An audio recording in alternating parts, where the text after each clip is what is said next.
Hello everyone, this is Abilino Davis, your instructor. Now, having reviewed the nodal method in the last lecture, we are now prepared to consider in getting the node equations of a power network. So let us consider a power network without load as shown below. Here we have three generators supplying a load. We have generator A, generator B, and generator C, and each generator has its own takeoff transformer, TA, TB, and TC respectively, and then generator A is through transformer A is connected to bus 1, and then generator B is supplying through bus 2, and generator C supplying through bus 3. And we have here a bus 4, in which the load is not considered. And then we have transmission lines connecting bus 1 to bus 2, with this, and another line connecting bus 2 and bus 3, and then also a transmission line connecting bus 3 to bus 4, and a transmission line connecting bus 2 to bus 4, and a transmission line connecting bus 1 to bus 4. So this is our single line diagram.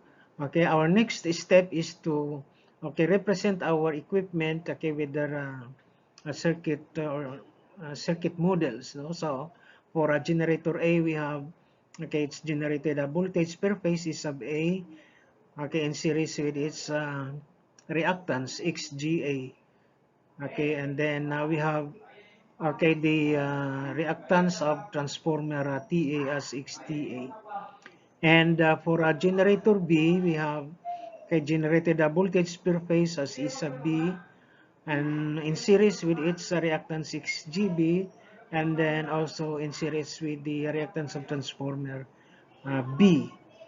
Now for generator C, we also replace it with its circuit equivalent as E sub C, phase voltage now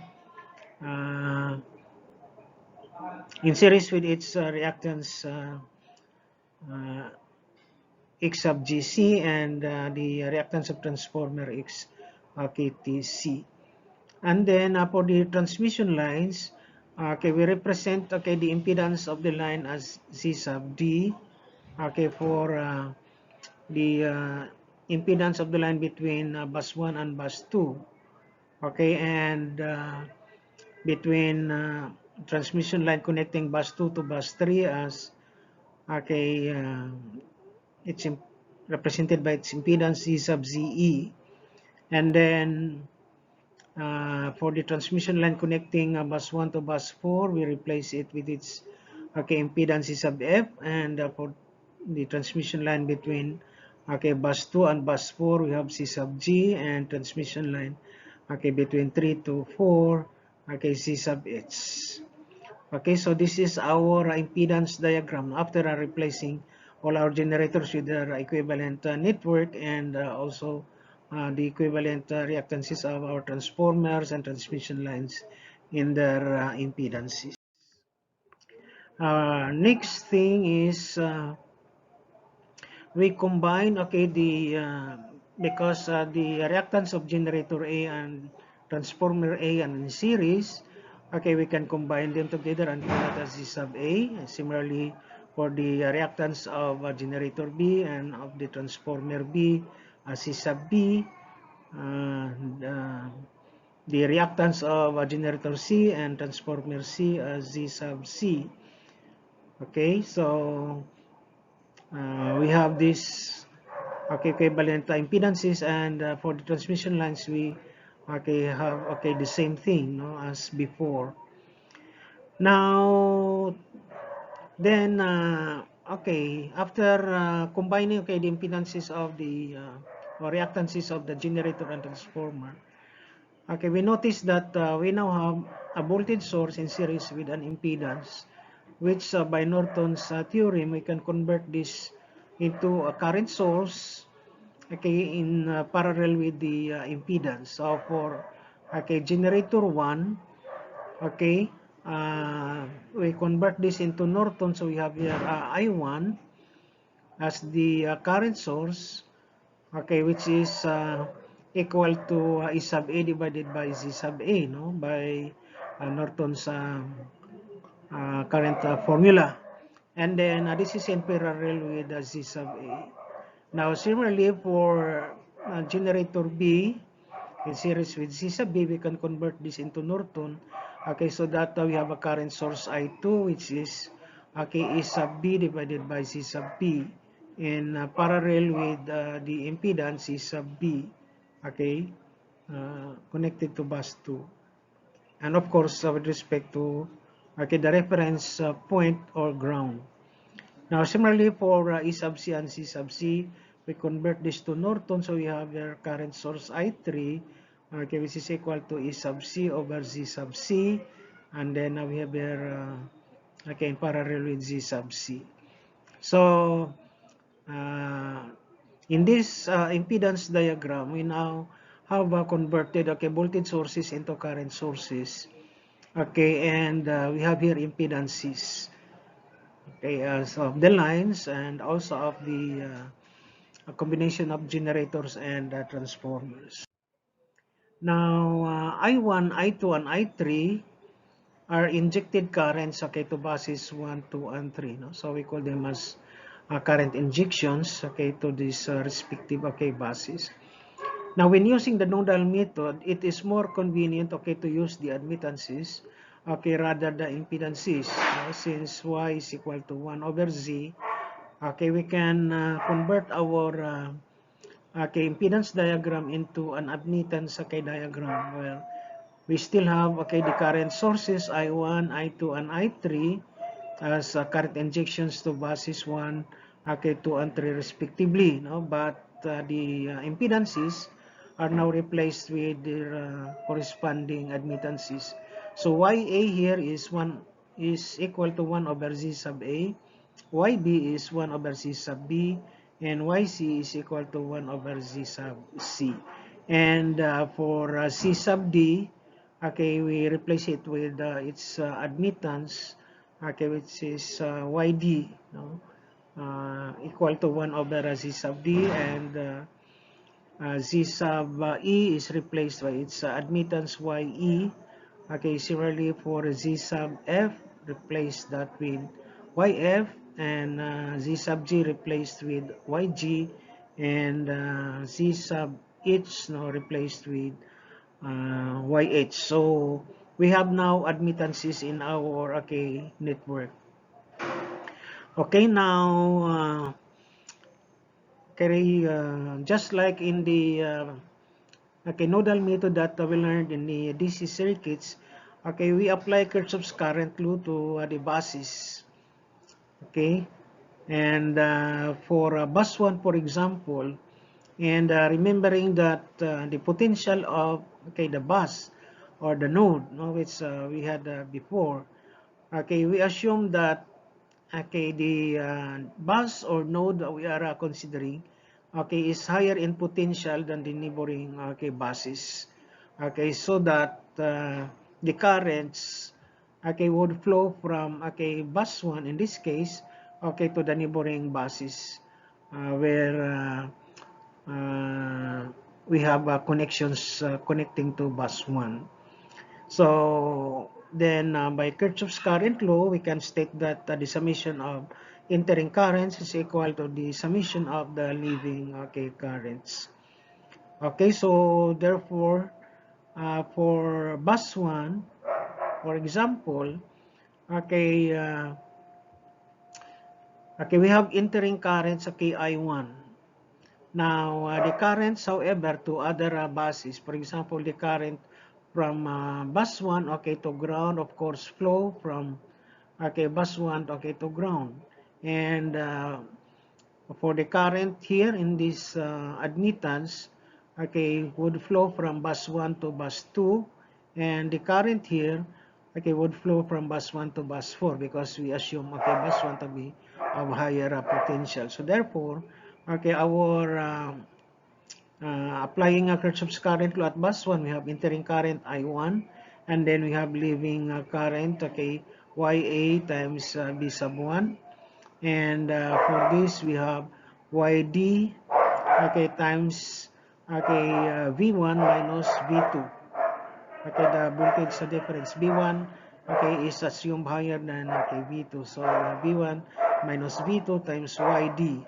And for the current here, okay, we assume that, okay, V1 is higher than V4, so we have V1 minus V4 times, okay, YF. Now, simplifying and collecting like terms, no?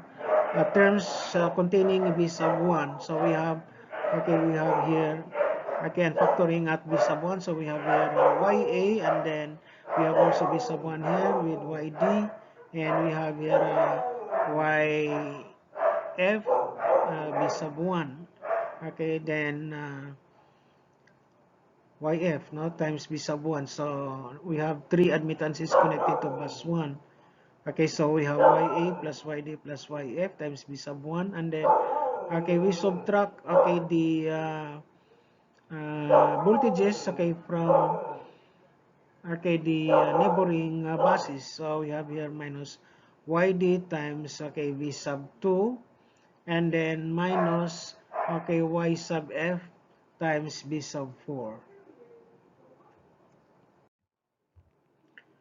Okay, now similarly for bus 2, okay, applying a Kirchhoff's current law, we have, okay, entering current here as I2, and then if we apply, okay, the okay, technique that we learned, okay, in the review of a nodal method, okay, we see that for bus 2, which we are considering, okay, in this case, okay, we'll have coefficients, okay, equal to the sum of the admittances connected to bus 2. So that is, okay, we have, okay, bus 2, no, B sub 2 here.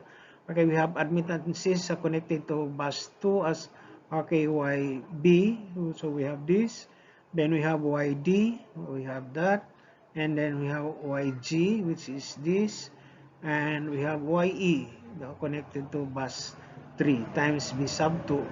And then we just subtract, okay, the voltages, okay, due to the neighboring buses. So we have neighboring bus B sub 1, which we write first here. So we subtract it, so we have YD, okay, times B sub 1. And also we have another neighboring bus, okay, which is bus 3. So we have minus YE times V3, and then we still have this neighboring bus 4. So we have minus YG times B sub 4.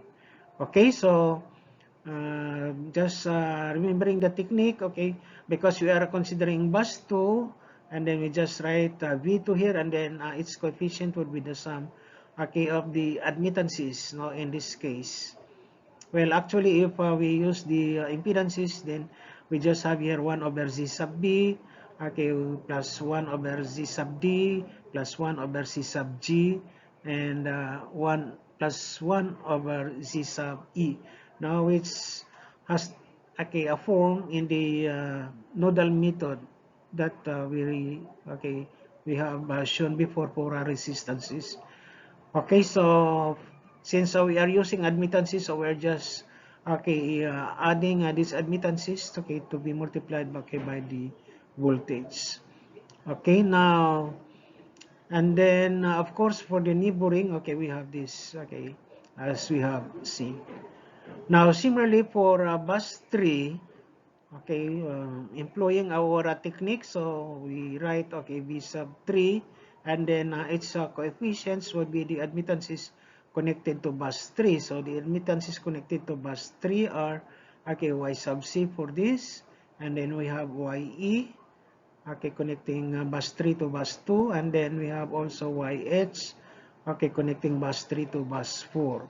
And then we subtract, okay, due to the neighboring voltages, So, okay, the neighboring voltage, we have, okay, bus 3 has no connection with bus 1, so we have 0, okay, for V1, and then for B sub 2, we have, okay, minus YE times B sub 2, and then for B sub 4, we have, okay, minus YH times B sub 4. So this will be our equation, and we have current injection, okay, I3, entering, okay, bus 3. Now for bus 4, okay, now we do not have current injection here because we do not have a voltage source, okay, connecting to bus 4. So therefore we have entering current equal to 0, and then we are now following, okay, bus 4 now. So writing the equation immediately. So for B sub 4, okay, its coefficient would be, okay, the sum of the, okay, admittances connected to bus 4, which are only this, YF, okay, plus YG plus YH. And then we subtract due to the neighboring, okay, buses. So bus 4 has neighboring buses 1, 2, and 3 because we have, okay, connections, okay, from these 3 buses, okay, to bus 4. So that's why we have here minus YF B sub 1, okay, and then minus Y sub G times B sub 2, and YH, okay, B sub 3. And then of course we have to, okay, write plus, okay, for this term with B sub 4. So we have now written, okay, the node equations of the network. Okay, now, okay, the node equations can be written in matrix form. So at the left you have, okay, I1, I2, and I3, and for the fourth equation we have 0 current injection. And at the right, of course, we have the node voltages or bus voltages, okay, V1, V2, V3, and V4. And the coefficient of our coefficient matrix, okay, of our okay, voltage matrix, okay, are these, no? So uh, actually we have, for the first equation, we have I1 times, okay, YA plus YD plus YF times B sub 1, and then minus YD times B sub 2. Okay, then now we have 0 times B sub 3 because B1 is not connected to bus 3, and then we have minus YF connected to, okay, minus YF times, okay, B sub 4. That is for our equation 1. And then for our equation 2, we have minus YD times B sub 1, and then we have all this times B sub 2, then minus YA times B sub 3, and minus YG times B sub 4. And for equation 3, we have, okay, 0 times B1 because B sub 3 is not, has no connection, direct connection with the B sub 3 or bus 3. Then we have minus YA times B sub 2, and then we have YC plus YA plus YH, okay, times B sub 3, then minus YH times B sub 4. And lastly, for the fourth equation, okay, since bus 4, okay, has neighbors, okay, uh, of bus 1, bus 2, and bus 3, so we have minus YF times B sub 1, then minus YG times B sub 2, then YH times B sub 3, and YF plus YG plus YH times B sub 4. So this is our, okay, node equations in matrix 4. Now, for a given network, for any size or for any number of buses, then we can write our node equations in general as this, no? So at the left, you have current injections, or we can call this as the current, okay, matrix, okay, where we have, okay, I1, okay, corresponding to bus 1, current injection bus 1, I2, current injection at bus 2, I3 current injection at bus 3, okay, I4 as current injection at bus 4 if there is any. And then at the right, of course, you have the, okay, bus voltages, okay, V1, V2, V3, V4, and so on. And then we have here the coefficient matrix, which are our admittance or Ybus, okay, matrix. And we just call them as, okay, Y11, Y12, Y13, Y14, okay, Y21, Y22, Y23, Y24, okay, Y31, Y32, Y33, and Y34, and so on.